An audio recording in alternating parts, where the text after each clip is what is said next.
नमस्कार, आप देख रहे हैं न्यूज़ 24। आपके साथ मैं हूं प्रत्युष खरे। देश भर में कोरोना संक्रमितों का मामला 1 लाख को पार कर चुका है। तमाम राज्य सरकारें अपने अपने स्तर से कोरोना संक्रमण की चेन को तोड़ने की कोशिश कर रही है। इस बीच आपको याद होगा कि अप्रैल में एक अच्छी खबर आई थी। त्रिपुरा से वो खबर आई थी कि वहां के मुख्यमंत्री ने कहा था कि त्रिपुरा कोरोना मुक्त राज्य हो गया है, लेकिन यह बहुत ज्यादा दिनों तक नहीं चल पाया। ठीक 4 तारीख को कुछ और मामले सामने आ गए, जिसकी वजह से ये जो एक अच्छी खबर थी, फिर से ये राज्य कोरोना संकट से जूझने लगा। इस वक्त हमारे साथ त्रिपुरा के मुख्यमंत्री विप्लव देव जी हमारे साथ जुड़ चुके हैं। विप्लव जी, बहुत बहुत स्वागत है आपका। नमस्कार विप्लव जी, 23 अप्रैल को आपने ट्वीट किया था और आपने संदेश भी दिया था कि त्रिपुरा कोरोना मुक्त हो गया। इसको सुनकर पूरे देश भर में एक उम्मीद जगी थी कि देखिए कैसे फाइट करके कोरोना को खत्म किया गया। हालांकि ठीक है, छोटा राज्य है, आबादी कम है, लेकिन फिर उसके बाद अचानक से फिर से कोरोना के मामले आ गए सामने। आज की तारीख में कैसे इस संकट से त्रिपुरा लड़ रहा है और आज की ताजा स्थिति क्या है? देखिए, ये बात आपका सही है। तो त्रिपुरा कोरोना फ्री थी और 5 तारीख से इसमें संक्रमण की कोरोना की मरीज पाया गया है त्रिपुरा में।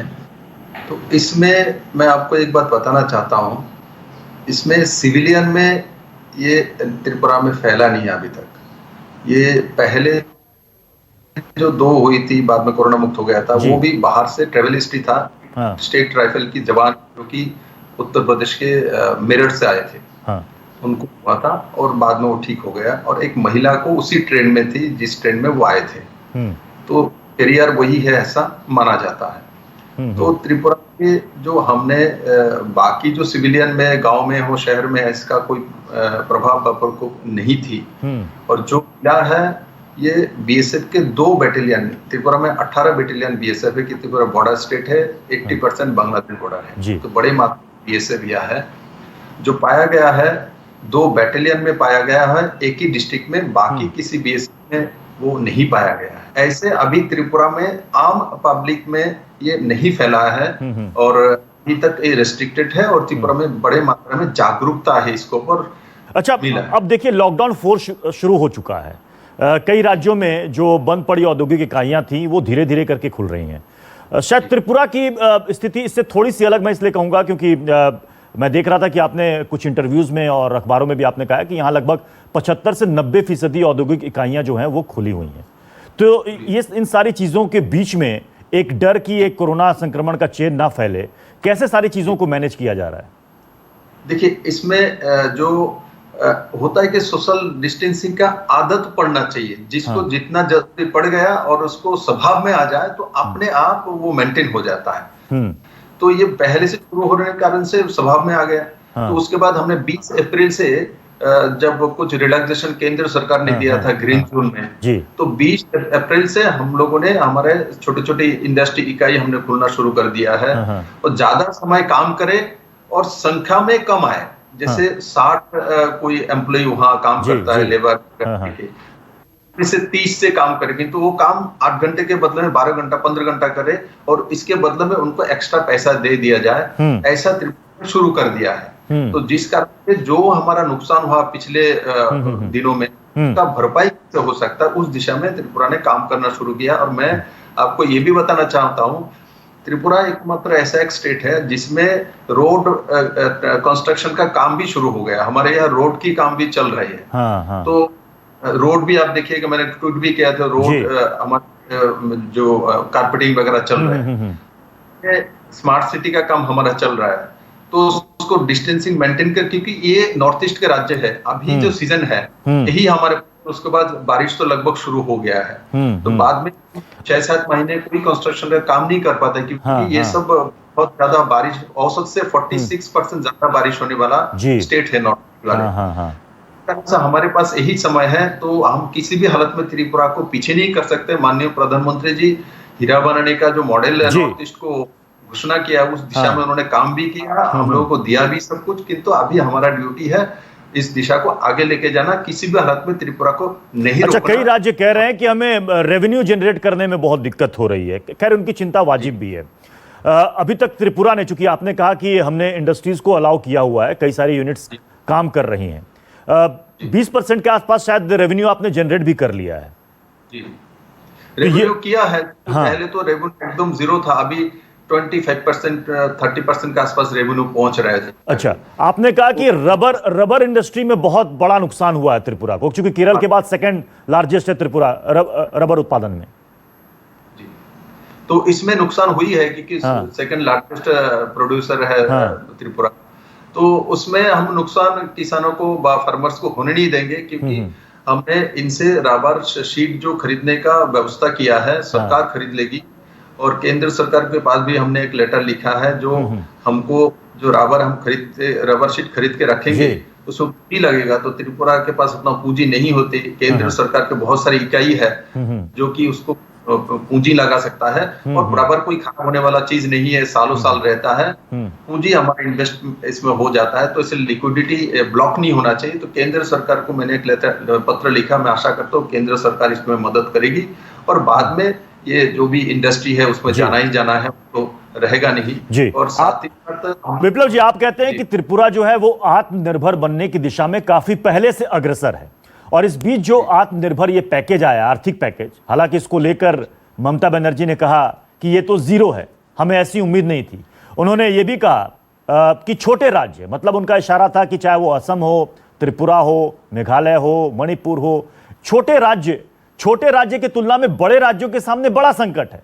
अब तेलंगाना के मुख्यमंत्री भी ये कह रहे हैं कि ये प्रोत्साहन पैकेज धोखाधड़ी है, सरकार राज्यों के साथ भिखारियों वाला बर्ताव कर रही है। तो ऐसी स्थिति में छोटे राज्य सस्टेन करेंगे, बड़े राज्यों को केंद्र देख नहीं रही है, उनके साथ भेदभाव कर रही है, ये आरोप है उन मुख्यमंत्री का। देखिए, ये जो आरोप प्रत्यारोप इस समय ठीक नहीं है। हाँ। और कौन क्या बोलता है उसको मैं मुंह बंद भी नहीं कर सकता हूँ, न उनको बोल सकता हूँ। मैं आग्रह कर सकता हूँ, विनय कर सकता हूँ, जो इस समय एक दूसरे को आरोप प्रत्यारोप नहीं करना चाहिए।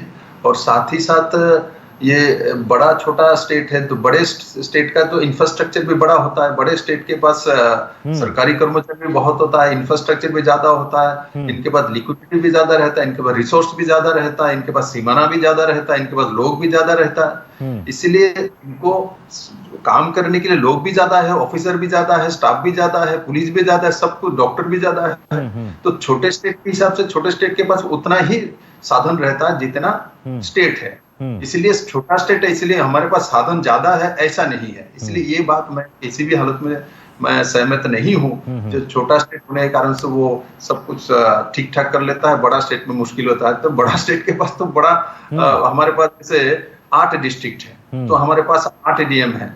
अब वेस्ट बंगाल में कितना डीएम है, अब हिसाब करिए कितना डिस्ट्रिक्ट। तो उनके पास साधन भी तो ज्यादा होता है, इंफ्रास्ट्रक्चर भी तो ज्यादा होता है, लोग भी ज्यादा होता है, बजट भी ज्यादा होता है। तो इसलिए इसको मैनेजमेंट करना चाहिए, इसका नेटवर्क होना चाहिए, इसको फॉलो अप करना चाहिए। केंद्र सरकार जो दिशा निर्देश देता है, इसको नीचे तक लेके जाना चाहिए, और लेके उसको रिपोर्ट लेना चाहिए वो हो रहा है क्या नहीं। हम सिर्फ पूछते रहेंगे इसने ये किया, उसने वो किया, इसमें समाधान नहीं है। हमको काम करके दिखाना है। मैं तो मानता हूं बड़े स्टेट के पास बड़े साधन होता है, लेकिन इस बात को तो मानिएगा ना विप्लव जी कि अकेले अपने दम पर राज्य इस नुकसान की भरपाई नहीं कर सकते, उनको केंद्र का सहयोग हर हाल में चाहिए होगा। देखिए, आजकल जो जीएसटी है, सेंट्रलाइज्ड टैक्स आती है, तो स्वाभाविक है हर स्टेट बजट जो होती है इनमें से सेंट्रल शेयर होती है। सेंट्रल शेयर कम हो सभी सीएम मानता है और केंद्र सरकार भी मानते हैं। जब आपके काम धाम सब बंद हो गया तो स्वाभाविक तौर पे केंद्र सरकार के पास भी जीएसटी कलेक्शन कहां से आएगी? आपके पास भी डेटा है जीएसटी कलेक्शन का स्थिति क्या है। तो बड़े बड़े स्टेट में जहां इंडस्ट्री ज्यादा है, महाराष्ट्र हो, गुजरात हो, कर्नाटका हो, तो ऐसे स्टेट जो कि हरियाणा हो, इस सब स्टेट में इंडस्ट्री बंद हो गया। स्वाभाविक है इसमें आपको टैक्सेस नहीं आती, सेंट्रल शेयर नहीं आती, तो नहीं आएगा तो राज्य सरकार को देने में भी मुश्किल आता है, केंद्र सरकार को। तो इस बात को सबको समझना चाहिए। उसके बाद भी माननीय प्रधानमंत्री जी ने 10-20 लाख करोड़ का पैकेज घोषणा की है, और इसको कैसे हमारे स्टेट के डिपार्टमेंट को सर्वे करना चाहिए, उसको समझना चाहिए। अच्छा विप्लव जी, ये जो पूरे 20 लाख करोड़ रुपए पैकेज का, जो राहत पैकेज का ऐलान हुआ है, इसमें कौन से ऐसे सेक्टर में बड़े ऐलान है जिससे त्रिपुरा को लग रहा है कि फायदा होने वाला है? क्या एमएसएमई सेक्टर में 3 लाख करोड़ का पैकेज ये त्रिपुरा के लिए सबसे ज्यादा फायदेमंद है? देखिए, प्राइमरी सेक्टर में जो ऐलान किया एग्रीकल्चर में, इसमें त्रिपुरा लाभ ज्यादा होगी कि त्रिपुरा एग्रीकल्चर स्टेट है और देश के सब स्टेट लगभग एग्रीकल्चर के ऊपर डिपेंड है। तो एमएसएमई सेक्टर में हमारे यहाँ बहुत ज्यादा सेक्टर है, ऐसा नहीं है। एमएसएमई सेक्टर हमारे यहाँ कम है, अभी हम धीरे धीरे बढ़ा रहे हैं। हाँ, हमारे छोटे दुकानी जो कि याद होगा माननीय प्रधानमंत्री जी छोटे छोटे दुकान जो इनको आइडेंटिफाई किया था, इनके लिए एक पेंशन योजना लागू किया था, 3000 रुपए मिलेगी। तो ये छोटे दुकानी त्रिपुरा में बहुत है। तो त्रिपुरा सरकार ने अभी सिद्धांत किया 1 से 1.5 लाख के आसपास छोटे दुकान है जिसका पूंजी 50,000, 30,000, 40,000 गाँव में दुकान है। तो ये लॉकडाउन के समय हम लोगों ने देखा ये जो छोटे छोटे दुकानी है इनको बहुत बड़ा नुकसान हुआ है। इसका दुकान था तो कुछ बोल भी नहीं सकता, किसी स्कीम में भी नहीं। तो इन लोगों को है, इसके लिए राज्य सरकार ने अभी केंद्र सरकार ने जो अभी जो पैकेज दिया उस पैकेज में हम इनके लिए क्या कर सकते हैं एमएसएमई से निकाल के ये कर रहे हैं और उसको आइडेंटिफाई करेंगे। आइडेंटिफाई करके इनको 2 लाख 3 लाख रुपए के लोन कैसे मुद्रा बैंक के माध्यम से, एससी के माध्यम में, एसटी कॉर्पोरेशन के माध्यम से, ओबीसी कॉर्पोरेशन के माध्यम में, नाबार्ड के माध्यम में सब्सिडाइज्ड जो एग्रीकल्चर लोन है जो इस प्रोडक्शन में है इस बिजनेस में है, तो इनको कम मान के चले त्रिपुरा जैसे स्टेट में हम 1 लाख को ही निकाल ले, 1 लाख परिवार को हम मदद करें 2 लाख रुपए लोन देके, सब्सिडाइज लोन, तो अपने आप गाँव में लिक्विडिटी जाएगी। अभी क्या काम है, आपको कम पैसा हो, गाँव में लोगों के पास हाथ में पैसा होना चाहिए और वो मूव करना चाहिए। आपके इसको रखेंगे तो आपका सरकार नहीं उठ सकता है, आपके इकोनॉमी नहीं उठ सकता है। इसीलिए माननीय प्रधानमंत्री जी का भी इस पैकेज में आप देखिएगा एमएसएमई में जोर दिया है, एग्रीकल्चर में, प्राइमरी सेक्टर में। तो त्रिपुरा ने भी प्राइमरी सेक्टर में बहुत पहले ही हमने काम करना शुरू कर दिया था। एनिमल हस्बेंड्री हो, डेयरी हो, फिशरी बड़े मात्रा में त्रिपुरा में होती है, उसमें हमने कर दिया। उसके बाद आपके सेरिकल्चर, फ्लोरिकल्चर, एग्रीकल्चर, ये सब सेक्टर है जो कि आपको विद इन ईयर आपको पैसा देता है। बड़े आपको तुरंत नहीं दे सकता, किंतु ये बात पक्का है। अभी दुनिया भर में जो ये कोरोना का प्रकोप हुआ, इसमें से आपने देखिए माननीय प्रधानमंत्री जी ने लेबर एक्ट में बहुत बड़ा रिफॉर्म्स किया है, इंडस्ट्रियल सेक्टर में बहुत बड़ा रिफॉर्म्स किया है। और सभी मुख्यमंत्री को बोल रहे हैं आप अपना जमीन तैयार करिए बाहर से लोग आने के लिए जी, तो बाहर से लोग आके इंडस्ट्री लगाए, क्योंकि चाइना से बड़े मात्रा में लोग अभी निकलेंगे, यूरोपियन कंट्री से बड़े मात्रा में लोग निकलेंगे जो कि भारत के लोग हैं, तो इन्वेस्टमेंट करेंगे, भारत में वापस आएंगे, कुछ तो करेगा। तो करेगा तो जिस स्टेट में सुविधा ज्यादा होगी उनके लिए सही वातावरण तैयार कर देगा। यानी कि ये इस नॉर्थ ईस्ट में जितने भी स्टेट हैं उनको एक टूरिज्म हब बनाने की बात है, लेकिन इस समय इस कोरोना संकट काल में तो सबसे बड़ी मार टूरिज्म सेक्टर में पड़ी है और टूरिज्म सेक्टर वाले कह रहे हैं कि हमें तो राहत पैकेज में कुछ भी नहीं मिला, पता नहीं हमें कितने महीने क्या कितने साल इंतजार करना पड़ेगा कि फिर से हमारी इंडस्ट्री उठ खड़ी हो। देखिए इस आपने सही बात बोला, जो टूरिज्म सेक्टर बहुत बड़ा एक सेक्टर है जिससे बहुत बड़ी रोजगार आती है भारत जी। और भारत से भी बहुत लोग बाहर जाते हैं। तो वो लोग भी अभी यूरोप में नहीं जा सकता है, बाकी सब देश में नहीं जा सकता है, तो उनको घूमने के लिए कुछ तो जगह चाहिए। ये नॉर्थ ईस्ट ही बन सकता है, क्योंकि नॉर्थ ईस्ट कोरोना के प्रकोप से लगभग बाहर है और नॉर्थ ईस्ट में ऐसा सब कुछ है जो कि आपको नॉर्थ ईस्ट में 8-10 दिन आप घूम सकते हैं आराम से। ये छोटे छोटे स्टेट है, 8 स्टेट, तो इसमें देखिए आप सिक्किम में नाथुला है, आप अरुणाचल का तवांग वैली है, त्रिपुरा का त्रिपुरा है, ऊनकोटी है, त्रिपुरा मंदिर है, पिलाक है, उसके बाद असम में काजीरंगा है, ब्रह्मपुत्र है, तो उसमें मेघालय में जाइए चेरापूंजी है, उसके बाद वहाँ नागालैंड में जाइए तो वहाँ का हॉर्नबिल फेस्टिवल इंटरनेशनल फेस्टिवल होता है, फेमस है। तो ये छोटे छोटे स्टेट है, किंतु कम जगह में आपको ऐसा बहुत कुछ मिलता है। मणिपुर का जो झील है, तो ये सब फेमस है। तो इसलिए इस जगह को हमने सभी मुख्यमंत्री एक साथ हम लोग काम कर रहे हैं। हमको एक चीज चाहिए, माननीय गृह मंत्री जी ने इस प्रस्ताव को रखा था हमारे एनएससी के बैठक में, जो हमारे कैपिटल को एक साथ छोटे फ्लाइट से जोड़ दिया जाए, 15 सीटर व 20 सीटर। तो वो जोड़ने से क्या होगा, कोई भी आदमी जब नॉर्थ ईस्ट में आएगा, जी, अगरतला से देख के, अगरतला से बाई फ्लाइट ईटानगर, हाँ, ईटानगर हाँ, से शिलोंग से ऐसा कर घूमेगा, जी, तो 10-15 अपने फैमिली के साथ एंजॉय कर सकता है। और बहुत है, और बहुत हरा भरा है, बारिश होता है, कितना सुंदर है नॉर्थ ईस्ट। इतनों को जी, लोगों को मौका मिलेगा। आपने सही बात बताया, जो हाँ टूरिज्म सेक्टर में कुछ करना चाहिए। हाँ। केंद्र सरकार पूरी उस दिशा में काम कर रही है। विप्लव जी, हाँ, एक बड़ी समस्या खड़ी हो जाएगी, क्योंकि सभी स्टेट से, चाहे वो त्रिपुरा हो, महाराष्ट्र हो, मद्रास हो, अगर इन जगहों से सारे लेबर्स निकल जाएंगे तो जो फैक्ट्रियां, इकाइयां, यूनिट्स चल रही थी, फिर वहां लेबर कहां से मिलेगा? क्या लोकल में इतने लेबर तुरंत में जुटा पाना इतना आसान हो पाएगा क्या?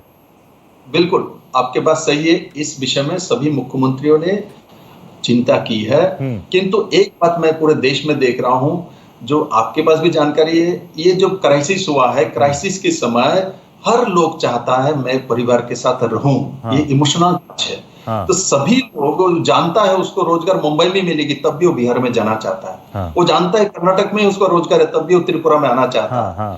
कि अब थक चुका है, एक बार आके उसके माँ का चेहरा देखना चाहता है, उनके सामने बैठना।